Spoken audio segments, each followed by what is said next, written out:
On and we are recording with the one and only Miss Clare Lopez and Mr. Ron Moeller, who both have been on here before multiple times, but never together. So this is going to be good on Thursday, June 22nd, 2023 at 4:10 p.m. Eastern time. And, to the crazy people that email me and, try to convince me that the earth is flat, you're right.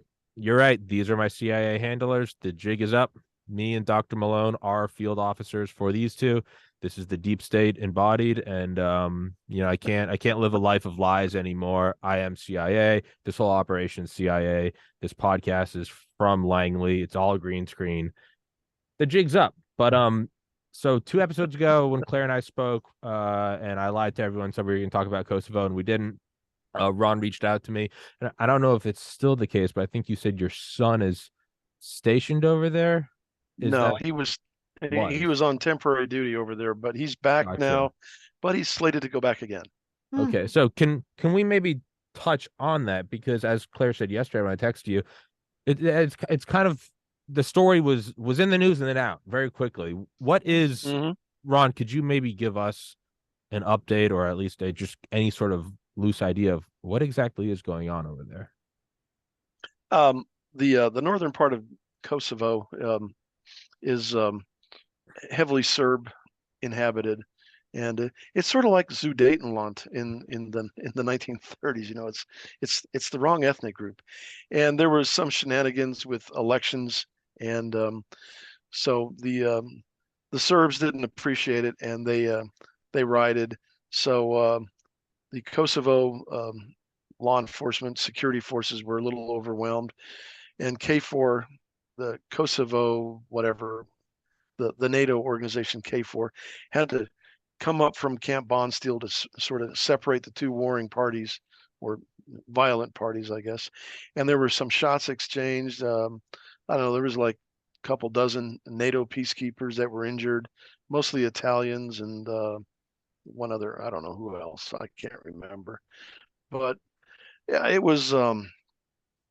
it sort of just suddenly spiked, and the U.S. ambassador got in the middle of it, and he terminated Kosovo's participation in a major NATO exercise, Defender, which the Kosovo military, all three regiments, were participating in, and which they're trying to get up to speed to validate, NATO application, that sort of thing. And so it made things a little touchy for U.S. military that was in the country. A lot of them got evacuated right away because, oh my gosh, this is terrible. The 82nd Airborne Alert Battalion got a warning order. They may have to, fly to Kosovo to, do whatever 82nd Airborne guys do. And how's that? I mean, that's as much as I remember. I mean, I was personally more concerned because my son was one of the soldiers that was there, and he was not one of the ones that got evacuated because he says he told everybody, he said, look, the unrest is way up here, we're way down here. I mean, we'll have plenty of warning time, and we have the routes mapped to Albania and North Macedonia, or whatever that aberration of a country is called. I know I'm going to get all sorts of hate mail now, you know, and so, anyways, they had their E&E routes, mapped out if they needed to skedaddle. But it was more of a Kosovo internal problem, and it's still bubbling under the surface. The no, there's still a lot of discontent. I mean, the Serbs rattle their sabers every once in a blue moon on this, and so, anyways, how did I do, Claire? Did I about Yeah, synopsize no, it? that brings us up to date. Oh I'll wow. I'll give you a little bit Okay. of the background here. The reason that there is constant tension over there is because the Serbs have never come to terms with the separation of Kosovo, as they call it, from Serbia proper. And this goes back many centuries. hmm So in the year 1389, when the Turkish Ottoman Empire is pushing north into southeastern Europe, into the Balkans, uh, they fought a pitched battle at some place called the Field of Crows. against the cream of Serbian knighthood. And the Serbs were slaughtered, and the Turks took over.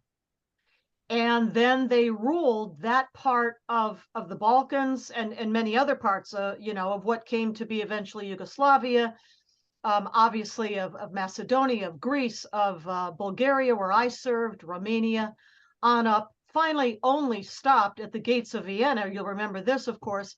The famous Battle of 1683. But at this time, it's 1389. And the Serbs lost badly to the Turkish jihadis.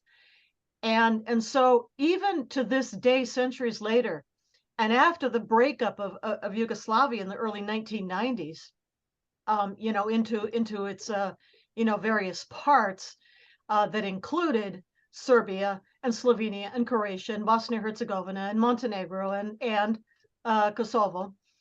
The Serbs still look to this part of the territory as their long lost, I don't know, cradle, I guess, maybe of Serbian nationhood, as well as the place that they mourn to this day of having lost to the jihadi Turks. So is that place just going to be a powder keg till the end of time? Well, pretty much. No end in sight for the moment, no. But I mean, other parts separated, with less drama. Slovenia, for example. But of course, it's up in the, the northern, western, closer to Western European part. Croatia is doing fine. But other places that, were more contested, and we saw repetitions of this division. Certainly in World War II, which was vicious and horrible before Tito took over in the aftermath of that. But yeah, the memories in these places, the Balkans, goes back a long ways. Right. I mean, when I was in Sarajevo hunting pifwicks, persons indicted for war crimes. Sorry, the DOD loves their acronyms. That's one I've never heard before. Yeah, well, there you go. See, you learned something new today. You can check out. It's now. A good day. I'm ending the show. Good night, everybody. I learned. As we're hanging out in Sarajevo, we go to the sidewalk cafe because that's what you do in the fall in Bosnia and Sarajevo, but on the various sidewalks and on the streets there were these rose-colored painting, if you will, or and we asked the waitress, "Hey, what are all these things?" Because they were all around, and she goes, "Oh, those are Sarajevo roses." I go, "Okay," and she goes, "This is where the people were killed by the Serb snipers. If you recall, a lot of Serb snipers were up in the bill, and there was still a lot. This was in after 9/11. We were still there hunting those pifwicks. The Serbs in the 90s had crawled up there into these tall buildings, and it looked like a little bit like Stalingrad but anyway, so that's where, and the lady, then she got a real serious faraway look, and this goes to Claire's point about the long memories. It says, "We will never forgive and we will never forget." And it's like, so you can almost see the little kids, on their school field trips being taken out, and this is where those evil 10-foot ugly Serbs that eat children and handcuff Dutch peacekeepers to fence posts. This is where they killed your cousins, your aunts, your uncles, whatever. And it's intractable. Yeah, I mean, I guess obviously, I mean, I've known nothing but opportunity and happiness living in the United States. I'm having on, I think next week, one of my buddies that I did bar security with back in 2014, Prince. He's my age and he's from Kosovo. His dad was a journalist, and I think he was covering, I guess, what would become war crimes. And they broke both his arms and both his femurs, and left him on the. And Prince, remember, that's one of his earliest memories. Emigrated to the United States. I mean, American dream. Barely spoke English when I met him. Now he's like a physical therapist. I think he lives in Manhattan. He makes more money than I do. And I'm like, Jesus Christ. But the point is like, yeah, man, I mean, you know, I can't really like put any valid or credible input on it because I've known nothing but everything I've ever seen about this is just what I told you. It's a story of a guy I did security with, and it's like I guess I can't really touch on it, but I mean, is that why did it fizzle down then so quickly? If everything we're talking about makes it sound so volatile and so toxic, why did it Well, seemingly fizzle out? NATO brought in I-4, or originally I think it was S-4, and you know, the NATO peacekeepers, and was U.S. led.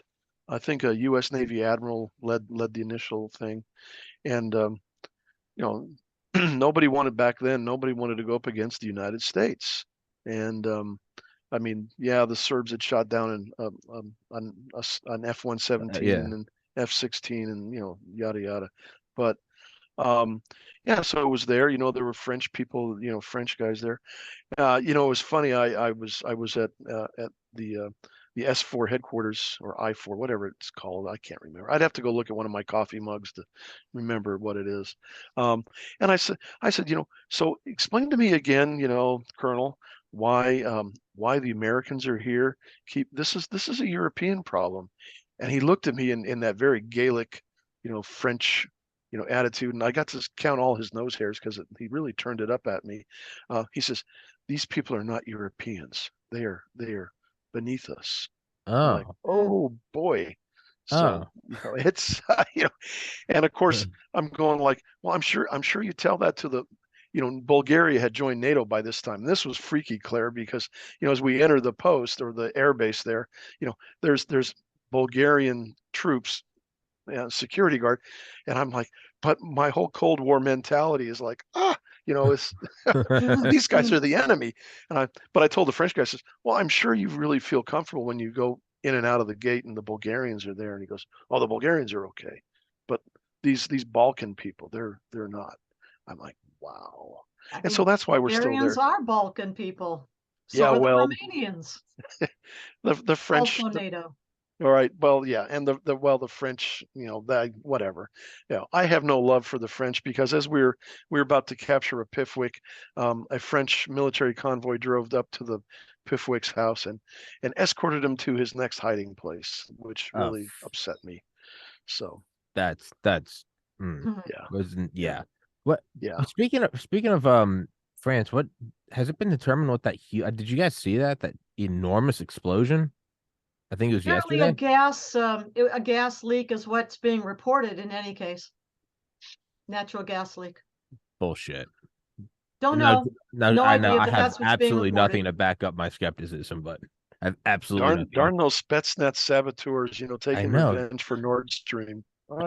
Yeah, but also to pivot to Taiwan, because I think the last time we spoke, Claire, I was bringing up an article about how I thought we had passed something that said the United States will support Taiwan, and then wasn't it yesterday or the day before that Blinken came in and was like, "Yeah, we're not, you know, nah." Yeah, the mixed messaging coming out of this administration is enough to keep anybody's head spinning. So, as we know, of course, our Secretary of State, Antony Blinken, was over in Beijing just a few days ago, over the past weekend, I think it was, and met with Xi Jinping. This was the meeting that had been earlier postponed, we'll recall, you know, when that balloon, the Chinese balloon, was flying all over the United States. And it was at that very time that Blinken was to have gone to China.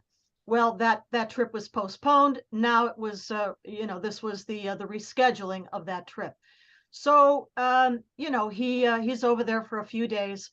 You know, a lot of optics it could be mentioned here. He comes off of his airplane. There's no red carpet at the Oh airport. yeah. There's no one to meet him except some lower level, I think, Ministry of Foreign Affairs official. And then when you go to look at the videos of him meeting with Xi, and I've seen this before in other meetings, you know, that the Chinese have had. So Xi is standing in whatever hall this is, just standing stock still, impassive.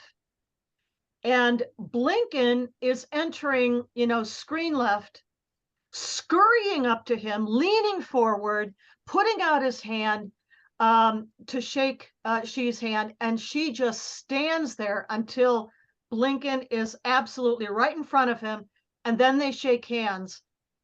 The optics are really worth paying attention to. I think the Chinese pay attention to this stuff. But then the mixed messaging, right? So, yes, on multiple occasions when the handlers have allowed our president to, I guess, go off track from the teleprompter, maybe. He has said that yes, if China, if the PRC attacks Taiwan, we, America, we will defend Taiwan. And it's not just one time, it's more than one time. So Secretary Blinken is over there, and he gives his talk and says very clearly, we adhere to the one China policy, and we do not support the independence of Taiwan. What? You know, so it's mixed messaging, and immediately, of course, the Chinese media coming out of the CCP, of course, lambastes us all and threatens unspecified consequences if apologies are not immediately forthcoming for whatever it was before Blinken talked about Taiwan. Oh, I'm sorry. I'm mixing it up. I'll tell you what that was about. That was further after the trip, and it was President Biden speaking again. This is how it was, and President Biden is in a I don't know if it was a news conference, but he's answering questions fundraiser from reporters. Huh? It was a political fundraiser in California. That's right. And he's answering questions shouted at him by reporters, and in the back and the forth, he allows as how Xi Jinping is a dictator. He used that word. He's a dictator. And not a smart one at that. Well, of course he is. But you know, right after your Secretary of State was over there basically kowtowing to the guy, that was not, you know, the follow-up that the regime in Beijing probably expected. So that's where the response came. You know, you'll have to pay the consequences if apologies are not forthcoming. Toot sweet. Yeah, no, I mean that is a huge thing over there, right? Body language and that whole. Oh yeah. It's not a it's not a trivial. I had a forensic psychiatrist forever ago, and we were talking about just that, like how they're used to analyze very specifically like body languages of, like, you know, other world leaders and stuff. Now, and I don't like to give them any credit, but I always have to at least leave some sort of opening in my mind for shock. I might not know everything. Is there any credence or validity to the idea that this ambiguity might be intentional? Oh, it's very much intentional. Yes. Well, I mean, this as has opposed been to United saying States policy for a very long time, but not the mixed messaging going out of two sides of, you know, the White House. Well, that was my question. Is not the overall ambiguity, but I mean what they're doing. As much as I think we all agree they're a clown show, I don't want my own biases against the Biden administration to obscure my own ability to look at it objectively. Is this not a clown show? Is this Biden I think Blinken articulated the official U.S. policy, one China policy, do not support the independence of Taiwan. But then back home again, just as he has done in the past, President Biden goes off script when the reporters are yelling at him, and she is a dictator. Kind of blurting. He tends to sort of blurt what's actually on his mind. It wasn't on the teleprompter. What did he say like a year ago? That we were sending troops to Poland or something? We were sending the 82nd, or do you remember that right when Russia invaded Ukraine? I think if you recall that, it's something like we're sending the 82nd to Poland or something. Well, they did send one brigade. Well, so the point I'm trying to get at is, and then I remember like they came out and they're like, no, we're not. The president misspoke. So I'm just trying to look back for a precedent. Can we look back to a precedent? And well, you're saying we did send a brigade, so it seems like the official narrative is what they say. What they're actually doing is what Biden says. So I'm trying to use there to extrapolate to here. So it Well, I seems mean, as that far what as Biden you says know, is what we're as doing. far as Taiwan goes, um, despite the one China policy and do not support Taiwanese independence, we and our allies, I mean, NATO allies, other European allies, have been sending defensive weaponry to Taiwan, beefing up their defenses. The idea to make them too prickly to swallow, as it Mhm. were. And there are also U.S. military trainers over there in small numbers, a couple dozen or something, um, who are there, I guess, to train on that equipment that's being sent over. So, I mean, that's what we're doing. But I'll tell you who's being a whole lot more upfront and honest about everything, and that's Japan. And if you look at the geography of East Asia, and how the Japanese island chain curves down and around from the Korean peninsula on down, and its southernmost islands are very within nautical miles of Taiwan.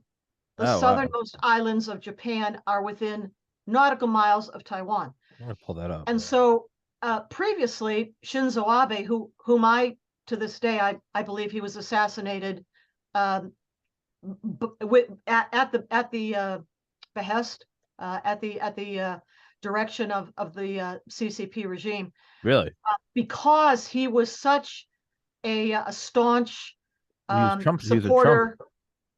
Well, he was good with Trump, yes, yes, but he was a staunch supporter of the right of these East Asian countries, including Japan, Taiwan, South Korea, Philippines, on down, count, Indonesia, Malaysia too, if you want. Um, and of course, Japan, being a member of the Quad, speaking of which, Prime Minister Narendra Modi is in Washington, D.C. right now. But it's India, it's Japan, it's US and Australia, the Quad. Well, so Shinzo Abe was very strong on that Quad alliance and its defense, not just of itself, but very openly had stated on numerous occasions that an attack on Taiwan would be considered a national security crisis for Japan itself. And you can understand why when you look at the geography. Mhm. Well, he was assassinated. Now the prime minister of Japan is Fumio Kishida, and he's from the same, what do they call it? The Democratic Party, the National Democratic Party, as Shinzo Abe was, speaks much the same way. And again, look at the geography, we can see why. So the Japanese have been a lot more outspoken about the threat coming out of China, even than the United States. But then, of course, their prime minister is not quite as compromised, shall we say, as some leadership that we could mention over here. Yeah, yeah, and yeah. How is Abe assassinated? That like homemade like eight A barrel homemade gun. explosive in at a public event outdoors. That was yeah. That was yeah. Well, I mean, so if there is, let's just go with that. Let's say that was at the behest of the CCP. And I keep coming back to this. It just feels more and more like we're in that sort of pre-fog of war that in 100 years will be so easily clarified. Now we look back in any timeline, you go, well, Hitler came in 33, and then we have September 1st, 39. And it's a kind of a neat, concise, and then August 9th, August 6th, 1945, 9th, 1945. But at the time, it was, I think we would have to remember just the fog of what's happening then, right?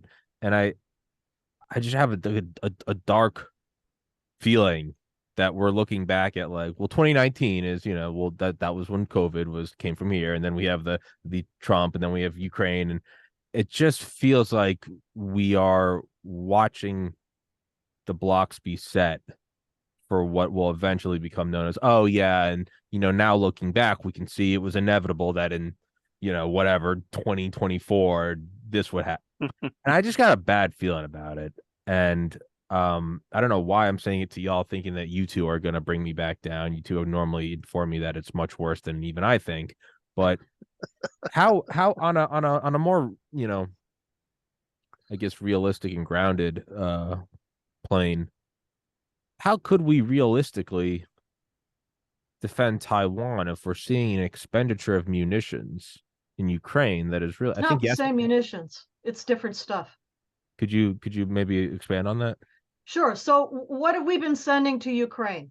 By the Artillery? way, we do not send them shrink-wrapped pallets of $100 bills. No, that's We only Iran. do that for the mullahs and the Taliban, Yeah, not yeah, Ukraine. yeah. But what we have Different been strokes, sending different them folks. Yeah. are things like in the early days of the war, remember, we were sending them Javelin anti-tank weaponry missiles. We sent them Harpoon shore-to-ship defensive missiles. We eventually now, more recently, have sent them HIMARS. We have certainly provided a great deal of intelligence, shared a lot of that with them to help them, and drones. And Patriot missiles have been exceptionally efficient, maybe even surprisingly so, that at least reportedly what I heard, that a Patriot missile, Ukrainian fired, actually brought down a Russian cruise missile, hypersonic cruise missile. And if that's accurate reporting, that's really That's wild. encouraging and amazing. So these are defensive, kind of short range, right? Short range missiles, shore-to-ship, Patriot missiles, the javelins to the battle, right there on the battlefield to the tanks, that sort of thing. But that's not what would be needed for Taiwan. For one thing, the major need, I guess, for Taiwan is to ensure that its supply routes remain Yeah. open, because Taiwan is dependent. I mean, I don't know what the percentage is, but it's almost 100% for food and fuel to be imported. Now, if the Taiwan Straits are closed to it, we, the allies, count Japan, whomever else, the Quad, need to be able to ensure that as after the visit of then Secretary of the Speaker of the House, Nancy Pelosi, went over there, remember, and they put on this big belligerent display of blockading Taiwan. That's what we have to make sure doesn't happen. That at least the eastern side of the island, the side open to the South China Sea towards Japan, remains open to resupply. So that's one thing. But the weapons too would be probably somewhat different. Certainly we would need air defensive weaponry, which Ukraine has needed and hasn't had enough of. That's certainly true. But it's not because we're sending all that stuff there. It's different stuff that needs to go to both places. But the other thing is we need to kind of crank up our own home manufacturing and industrial base, like yesterday. Yeah. Well, I was going to mention, because I think it was General Spalding tweeted yesterday or the day before, the CEO of Raytheon came out and was like, well, we can't decouple from China because all of our subcontractors there. And Spalding was like, oh, so we just need to make them promise to keep making us munitions if we decide to go to war with them. Right? I know, it's insane. Yeah. It's insane. Well, we allowed this to happen over a period of decades. Yeah. Where the model for economic, growth and profiteering in the United States came to be not manufacturing, not actually people who know how to do stuff and how to make stuff and how to repair stuff, but rather those who were on the service side or the the technological development side, let's say, but not actual manufacturing plants where you put, wrenches to, equipment and put it all together. We let that go. Yeah. And because it'll the other take stuff was more profitable. decades to get back. I mean, yeah, well, I think we need to. We don't have decades. No, we don't. It's going to have to speed up. I mean, Well, I would like to think of us back in 1939 or so. The arsenal of democracy. Certainly by December 7th of 1941, from a standstill, practically. Yes, we had the industrial base to build cars and washing machines and things, but we geared up to turning out hundreds of planes and ships and artillery per month from a standing Yeah. start. So, Yeah. I mean, It it was, can be done. But well, are the aircraft and the ships and the tanks and even the artillery is so much more sophisticated these days yeah. that it's not like Westinghouse can say, okay, we're not going to make washing machines anymore. Now We're we're going to making make F-22 radar absorbing material. It's like, yeah, that yeah. doesn't It quite doesn't switch anymore. I mean, but made on a comical note, maybe it will. It's like we have all these Uber Eats drivers. Maybe it's like, hey, you guys are now going to be like drone operators. Like maybe that will be the thing. But well, and the other thing is Claire alluded to it is the Taiwan is a maritime environment. Whereas Ukraine is more of a land warfare issue. We don't have the shipyards to support. If we lose an Arleigh Burke class destroyer, it's a 10-year to replace it. yeah, There's no way to accelerate it because of the workforce. There's not enough qualified shipbuilders. yeah, Yeah, they it's all took gender studies in university. it is again it's very reminiscent of World War One. If you ever listen to Dan Carlin's Blueprints for Armageddon, he talks about how they had these giant capital ships, which were these things from like the early 1900s, and they took forever to build. But then they get destroyed in an evening.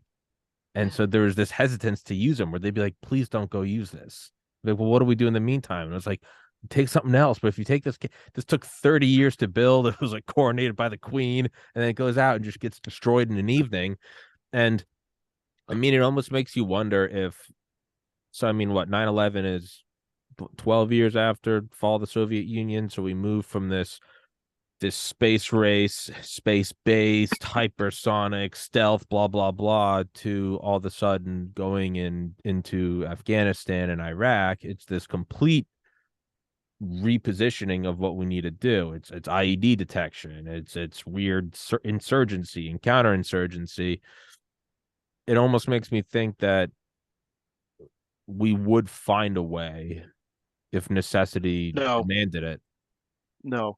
No? I mean, have you looked at the distances, Tommy? Have you actually looked at a map, at a globe? The tyranny of distance is huge, and I mean, it's literally like China's right there in their backyard, and and you know and I appreciate the Japan is rearming and getting more active in regional national there's regional security issues, but a lot of the rearmament is years down the road.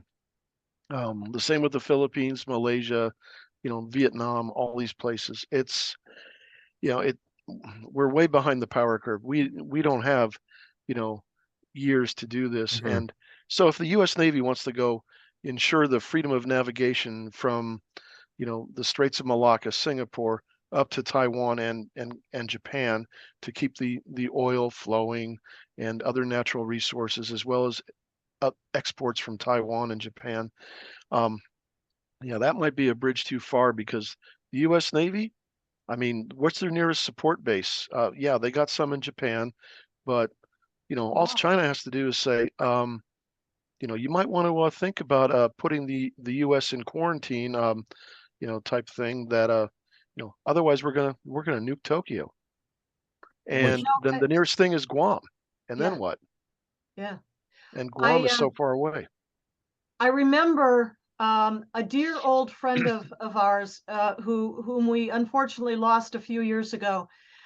It was Ace Lyons, James Ace Lyons, who retired as a four-star admiral, commander Hmm. of the Pacific Fleet. And I was lucky enough to get to know him very, very well in maybe the last 10 years or so of his life. And I'll never forget the guy, but he used to talk about under his command as SINCPAC, that he alone in the Pacific Fleet had something like 360 vessels, surface vessels. And that didn't count, you know, the 7th Fleet, the Med, the 6th Fleet, none of the rest of the fleets. This is just the Pacific Fleet, 360 vessels. And today, the entire United States Navy has fewer than 300 surface vessels, 290 something or other, I think it is now. And China already has more than 360 surface vessels, destroyers, warships, battleships, you know, etc., including, you know, what is it now, 2 or 3 new aircraft carriers. 2 with the third one coming online. Coming up soon, yeah. And I just know, you know, Ace is rolling over in his grave. Oh yeah, no, and you know, and as important as warships are, you know, the U.S. Navy depends a lot on replenishment ships to replenish the expended ordnance and refuel these fighting ships, and there are so few of them, and you know, it's a nightmare scenario for any naval planner at Pacific Fleet or Indo-Pacific Command or whatever they're calling it this week in Hawaii. I mean, there's been a lot of saber rattling. There's been a lot of joint exercises with the Japanese and the, you know, and the French and all these other, you know, assorted people. And I'm reminded of, you know, in the opening days of the Pacific War in World War II, the ABCD fleet that was lost off the coast of Java Island, you know, in the old Dutch East Indies, now Indonesia, commanded by a Dutch admiral, and they had language problems, they had coordination problems, they communication issues, tactical issues, and the Japanese just wiped the floor with them.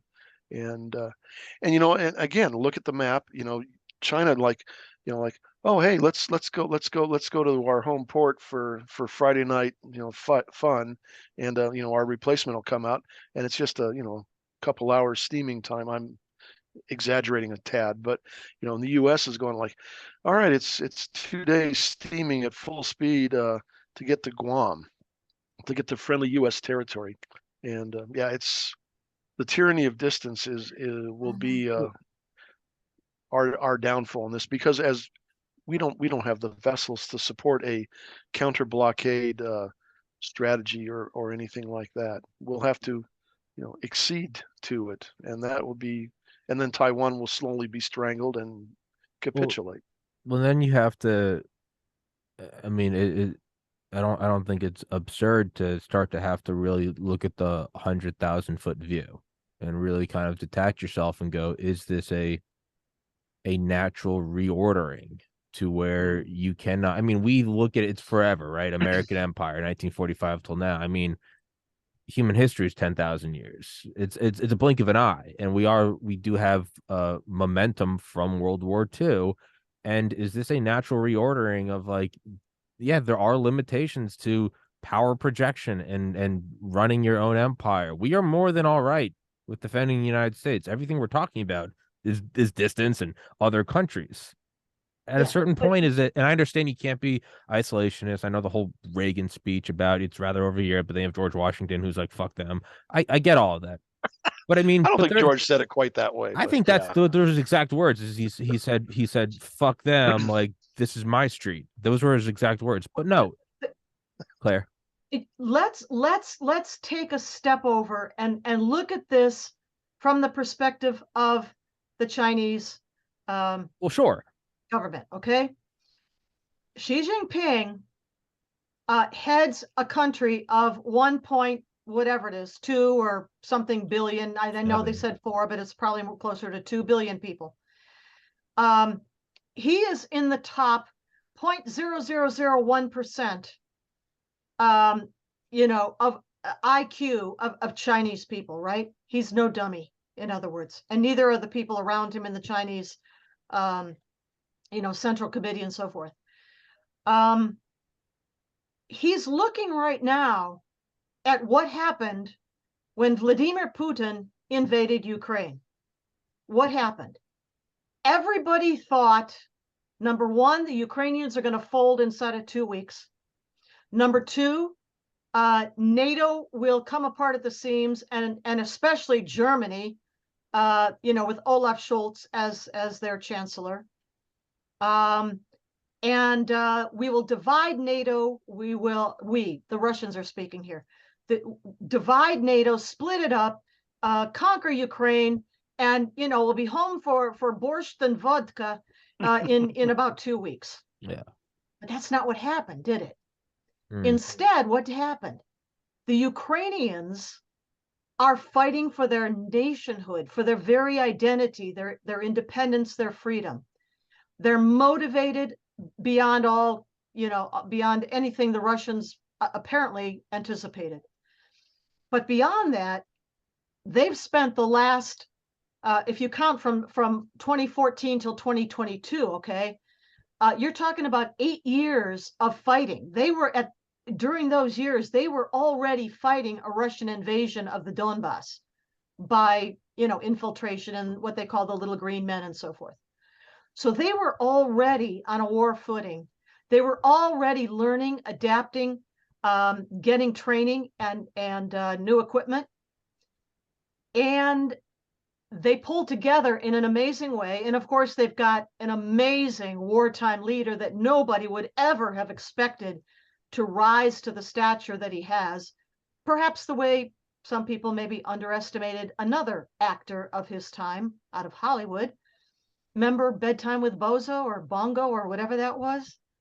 Anyway, Ronald Reagan, right? Made a lot of B movies, right? Never expected that he would be the one to lead the West and our country to bring down the Soviet Union, but he did. Well, there's Volodymyr Zelensky, right? And then to NATO, pulled together, including eventually Germany and Olaf Scholz. I don't know, maybe he was kicking and screaming, but pulled together and led by the United States, have really, enabled Ukraine to keep fighting and to liberate now over half of the territory so far that the Russians ever captured in the beginning. Sure. Okay, she is watching all this. Putin and Russia are pariahs for as long as Putin lives, maybe longer. The economy is wrecked. The military is destroyed. Russian demographics are in a death spiral. I could go on.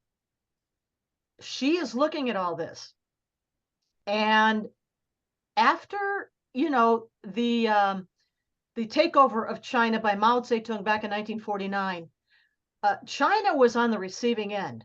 They were little brother.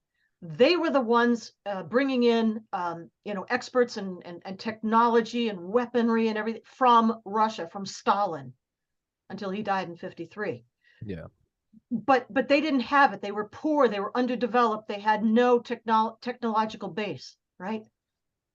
But now fast forward to where we are now in 2023, China is elder brother.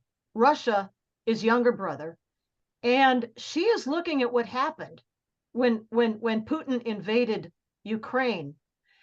And she knows that China is an export economy. It's not a domestic consumption economy. Maybe they want to be, but they're not. And their debt situation never even, they're like 37% of GDP in debt, their debt ratio, right? And he knows that he must depend on exports to where? To Europe and to America, other places too, but Europe and America to survive. And he knows perfectly well that if he launches a kinetic attack against Taiwan, that he very well stands a good chance of coming under the same kind of severe sanctions that Russia has, which slowly are grinding away at the Russian economy. Take a while, but grinding away. He can't afford to lose his markets in the US and Europe, and he knows that. And he also doesn't want to have a Russian albatross hanging around his neck as a declining empire, which is what Russia is. It's a declining empire. Slowly commits suicide. So put all of that into the calculations. No, and I think I'm afraid, Tommy, I'm afraid I'm going to have to 180% disagree with Claire's analysis. Go for it. So I mean, I'm not a supporter of Ukraine. I think the wartime leader rising up. I'm sure if he had a stepladder, he would almost be as tall as Ronald Reagan. He's a pretty short guy. I'm sorry, Claire. I'm not a big fan of this whole thing. I I'm not proposing. And if I was a Chinese military strategist, I wouldn't say we don't need to kinetic strike Taiwan because I don't want to spend the resources to rebuild it. We can just do a blockade, and that'll be fine. And we just do it that way, and we don't threaten Japan, we don't threaten the Philippines and things like that, and we just do a blockade, and people, they will avoid a conflict because they can't sustain a conflict to break the blockade. So he wins that way. It But could be, but that's what we have to foresee and forestall. That's well, our because we have such 100% strategic thinking in the White House and at the pen. You got my sarcasm. Good. It's it's terrible. I mean, we got Jake Sullivan there who can't figure out what color socks to wear, but Yeah, I mean, it's a tragedy. no, it is, and it's. I mean, I see both arguments. On one side, you have, if you are China, you'd have to look at it and go, well, the most recent precedent of an invasion of just last year has been followed up with this. We can only assume that that's also going to happen. And then on the other hand, you go, well, now we know what not to do. So Well, I mean, but either way, Xi's major China goal is makes to a move on reunify Taiwan, it's gonna face massive sanctions, Well, and it can't I'm afford sorry. that. Sanctions aren't worth their weight. I mean, sanctions Oh, they are. work. No, they I mean, don't. look what's happening to No, Russia. no. I don't know where your reporting is, but sanctions are a feel good. I don't want to actually confront the problem policy. And I mean, there are so many workarounds and go arounds that the Russians have done. I mean, you haven't even addressed the BRICS and the reordering of the world economy yet. That it's so I think sanctions are absolutely worthless, because even the Europeans are sneaking around the sanctions. So, but Xi has he's brought Hong Kong back into the fold, Macau, and before he ends his time on Earth, and I'm sure he thinks he's got many more years, but there's window of opportunity with the Biden Harris junta in the White House is it's not going to last forever. And so he needs to bring Taiwan back into the fold. Well, So he he will certainly be. wants to. Yeah. Well, I think he will make a calculated gamble that they can afford a little bit of economic pain. They're already suffering some, and bring Taiwan back in. And in the end, people say, well, there's no destruction of Taiwan. They still got the chip factories, da da da da da. And I guess we'll just recognize a fait accompli. I don't think so. Well, I mean, China's in a very bad situation. I mean, demographically, they're in even, I don't know, worse, a worse situation than Russia. Their population by the end of this century is projected to be around 500 million, meaning equivalent or so roughly to what the United States of America's population will be. And that's because of their one-child policy and the murder of all the girl babies for so long. Well, at least everybody can get a bigger apartment in Shanghai now. Yeah, no, I hear that. I read Chet Nagel's analysis on demographics and debt burden and things like that. It's, but I think there's, beyond all those hard cold facts, which are, incontrovertible, is that there's that psychological drive to reunify China and to bring it into the fold. And because he knows the U.S. Navy's weak and the surrounding, little dragon countries of South Korea, Japan, Philippines, etc., can't sustain any sort of break the blockade, he can win without that. Plus, there's the fifth column inside Taiwan. We haven't even addressed that. There's two parties that favor right. Well, there's that, but there's the other two parties that favor reunification with China. There's existing trade between Taiwan and mainland China, and a lot of the Taiwanese military, they serve for a year and then they pack up and go back to wherever. But there doesn't seem to be that motivation that you pointed out that Ukraine, because they've been fighting since 14, that there doesn't seem to be a lot of motivation from the Taiwanese, to really up the ante. There's a lot of mixed messaging coming out of Taiwan as well. So it's it's well, I mean, Well, let's, we'll let's see. well, We'll see. well, I hope we don't see. I mean, the I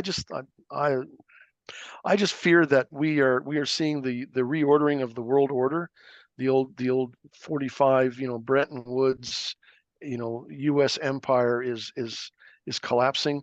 We don't have any strategic thinking in Washington that can look beyond and to try to mitigate and reverse some of these bad trends that have didn't just happen under Biden's watch or Trump's watch or even Obama's watch. They've been continuing. I think they really began in the aftermath of Desert Storm.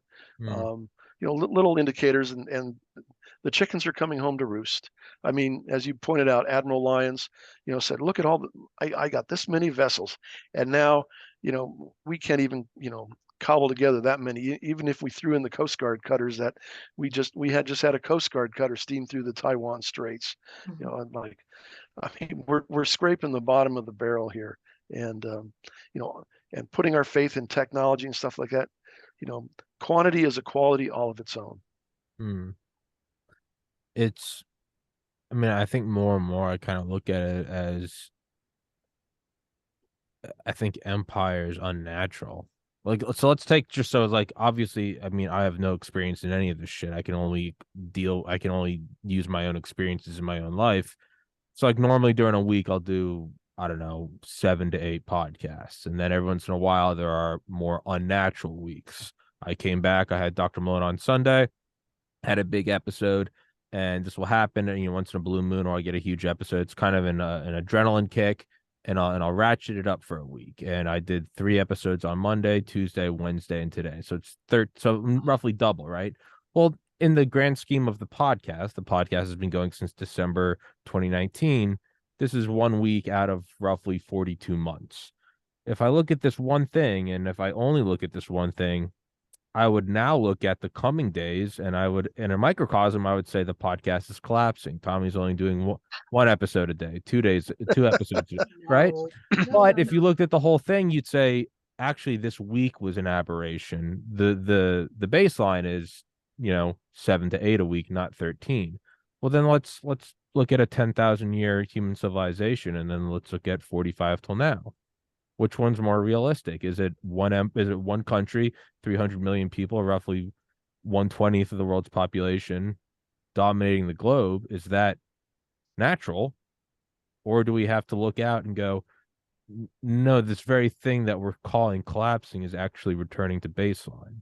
That's all I can look at is like my life experiences. Like I've never served, I've never been in intelligence capacity. I can only try to project my microcosm onto the world. Does that make any sense? Or well, it does. But when people talk about a unipolar, a bipolar, a multipolar world, when we think about it, right? I mean, even right now, the condition we're in, which is, I mean, Donald Trump says a declining country Sure. often in his talks, right? But when you put the numbers up on the spreadsheet, there is no other single country in the entire world that matches the United States economically, militarily, in lots of other ways. So there's no such thing as a multipolar world taking place. There is the United States, used to be bipolar before the Soviet Union collapsed. Well, they're no longer polar anything, except, gas station with nukes is what they call them. But neither is it multipolar, because none of the other, let's say, rising powers in the world talk about in India. We mentioned Narendra Modi here in DC this week. The largest population, now surpassing China's, in the world, the largest democracy in the world. But does it match the United States in any measurement at all? I mean, except population? No. but a very valued partner all the same. People mention Brazil, that's just gone communist again, I guess. Again.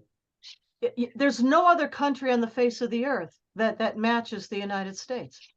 So we're not looking at a multipolar world taking place. We're looking at a unipolar world with a bunch of ankle biters, snipping at our heels.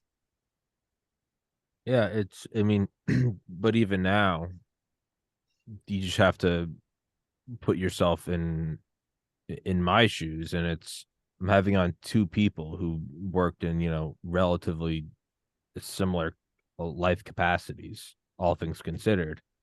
And there seems to be a bifurcation, both thinking that A is going to happen or B is going to happen. And to me, that must represent a microcosm of everything, intelligence, right? So like if I have two doctors on and they're normally, they'll agree on topic A or topic B, and that's that. And then me, the Neanderthal in my bedroom, I go, well, here are the two MDs, and I have to conclude that, right, or physicists or whatever.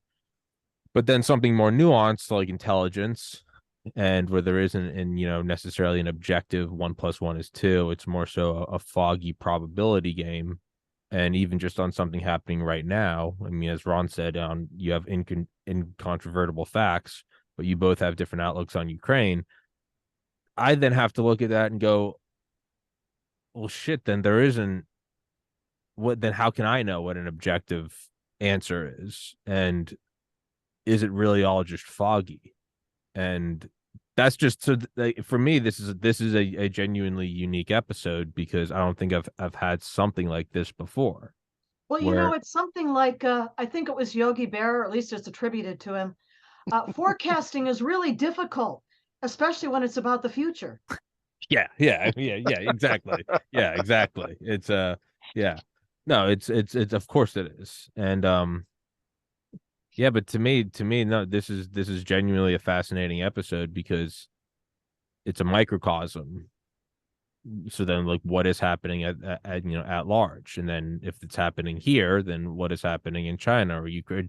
They all have nuanced outlooks on, you probably have, someone in China going, yeah, I'll take Taiwan tomorrow. And then you have someone else going, that's the dumbest thing ever.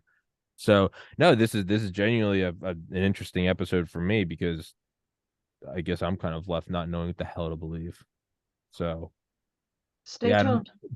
yeah, I know, right? I mean, I think, man, more than it. Yeah, no, I was gonna say more than anything. It does bring me back to All Quiet on the Western Front, when the main character Paul, what is it? Is it Gardner Baum, goes home when he's on leave or something, and he goes and he visits one of the cities, and there are these older guys talking about how we need to take this city, we need to take that village, and no, we need a gentlemanly war would end with us taking this. Well, I would like to see this for Her Majesty's, and they're going on and on.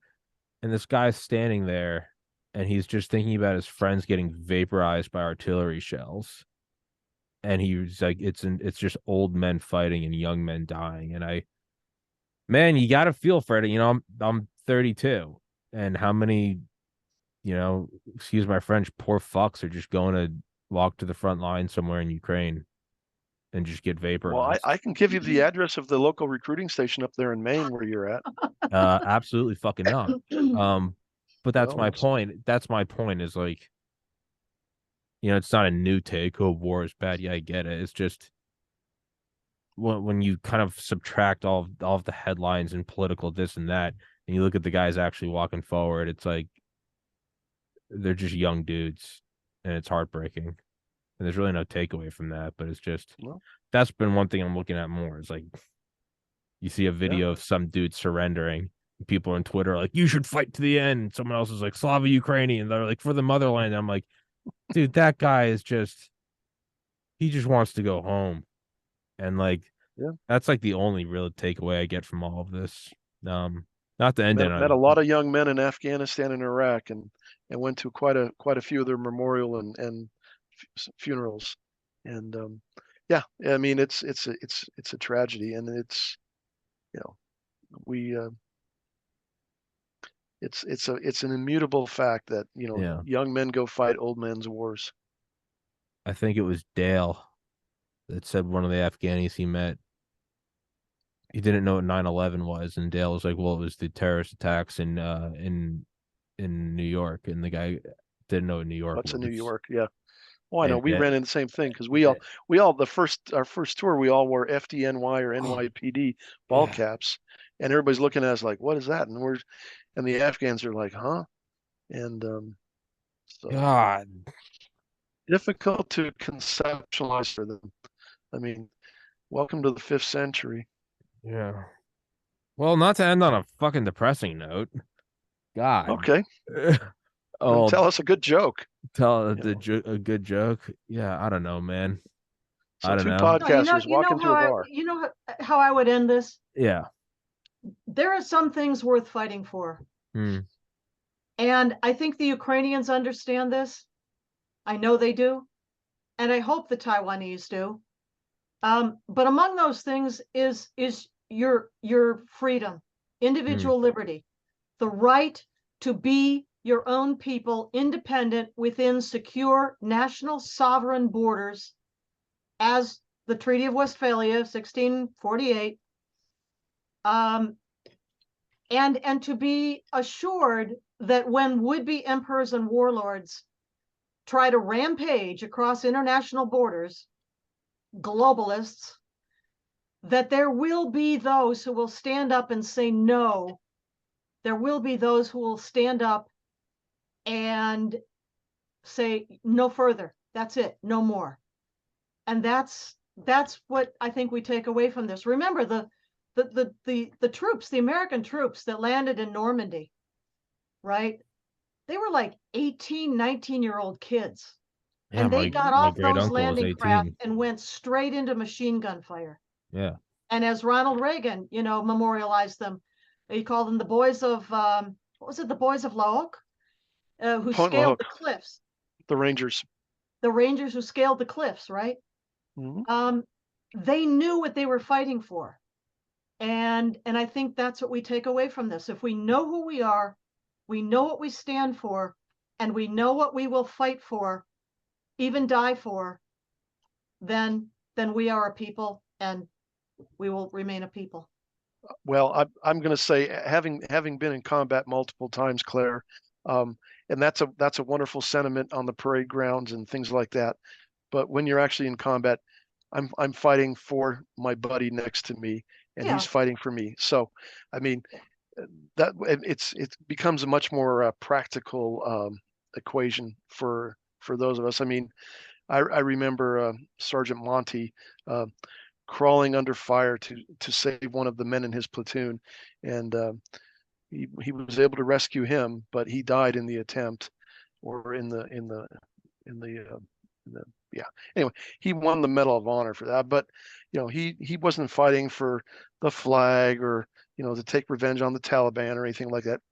He was fighting for one of his troops to go rescue that young man. Yeah, And yeah. But so when it's your own land that's been invaded, you have a different motivation than when you're well, sent to a far off place to fight on somebody else's battlefield. It's a very different thing. And I I think guess we could that's, spend an hour talking about Ukrainian Russian history, and about the Slavic civil wars.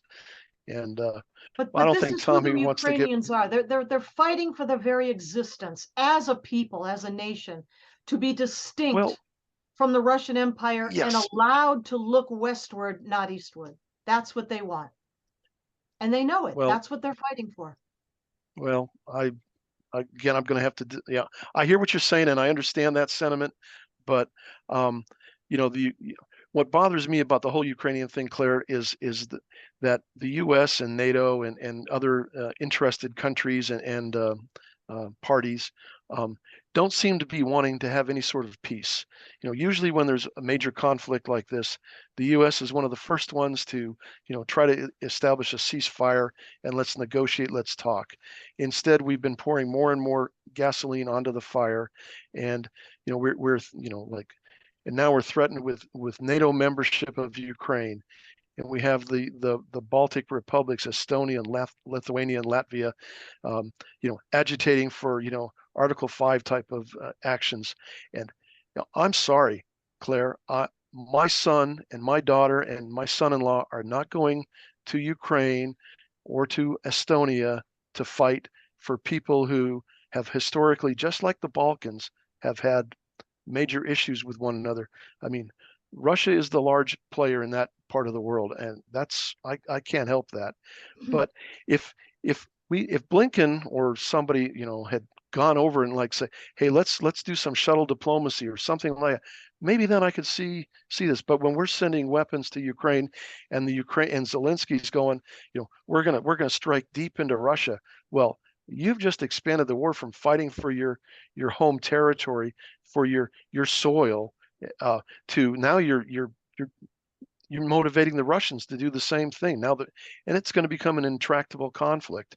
And I'm not going to fight to the last American soldier in Ukraine, especially when they're Well, my kids.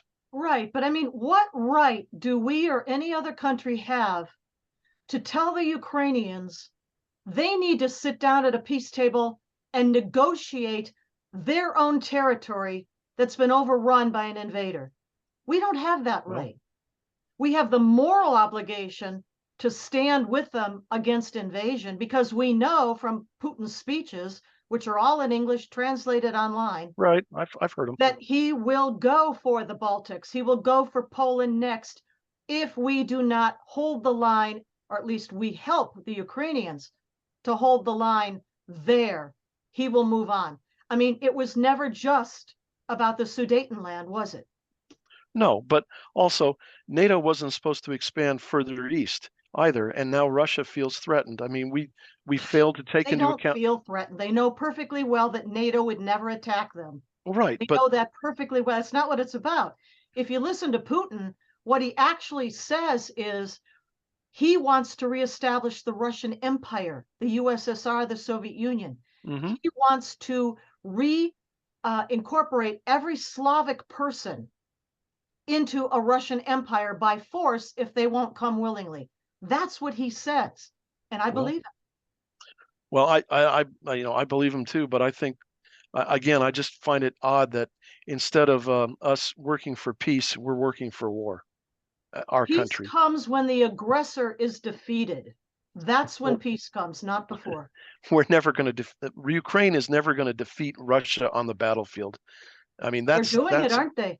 They've no, already they're not. liberated half of the Donbass, and Really, now they're really, going to is the is to the that is that way the southern part. is that way they took a major timeout saying we're going to take a week off from the war because and everything, and the other thing, Claire, is I'm amazed that this is a very violent, reportedly a very violent conflict that like tanks and airplanes and missiles and hypersonic this and blah blah blah all getting destroyed, but the videos we get or the news reporting is so controlled and structured that it's like we're watching set pieces out of some sort of a bad Hollywood script.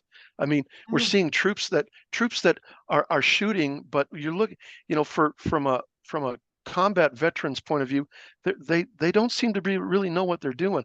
I mean, yeah, I got there's some video out there of really bad stuff, but I mean, for the most part, we're looking at like your uniform looks awfully clean, and how come we don't have BBC or Deutsche Welle or pick a Western news organization that can go into Ukraine and actually do battlefield reporting. It's all Well, I've so seen tons of it. controlled, There's tons of battlefield reporting out there, all over the but internet. not. Tons of it. Yeah, like you mean like the videos we first saw when Russia first invaded, and somebody pointed out that's taken from a video game. There's so much. I don't know. We're just going to have to Well, look agree to at the map. I disagree. mean, the thing to do is to look at the map and realize how much of the Donbass already has been liberated. And now the counteroffensive Can we is confirm? focused to the But we can south. confirm that, Oh, or is that yeah, just what the absolutely. Ukrainians are telling us? No. Satellite photography and other things. It's all over the internet. You just have to look. All right. It's real. Well, I'll tell you a good site to follow.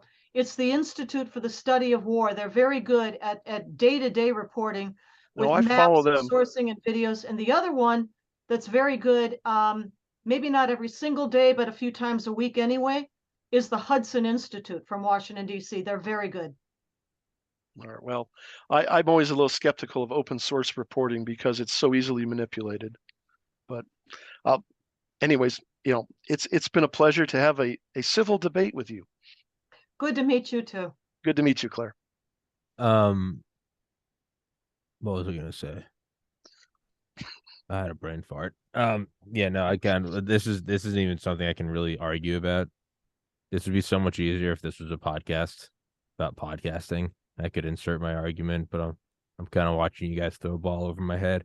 So no, but I mean, nonetheless, I'm not getting it. It's a fascinating thing to see too, and both of y'all are obviously from the same line of work, and it's I think a frictional debate is probably honestly where you come closest to the truth, is because you're whittling it down. So, but guys, thank you for watching. In the description is the links to both Ron's and Claire's Twitters. And yeah, thank you for watching. Mr. Ron Moeller, Miss Claire Lopez. Till next time, thank you so much. Thank you for watching, everybody.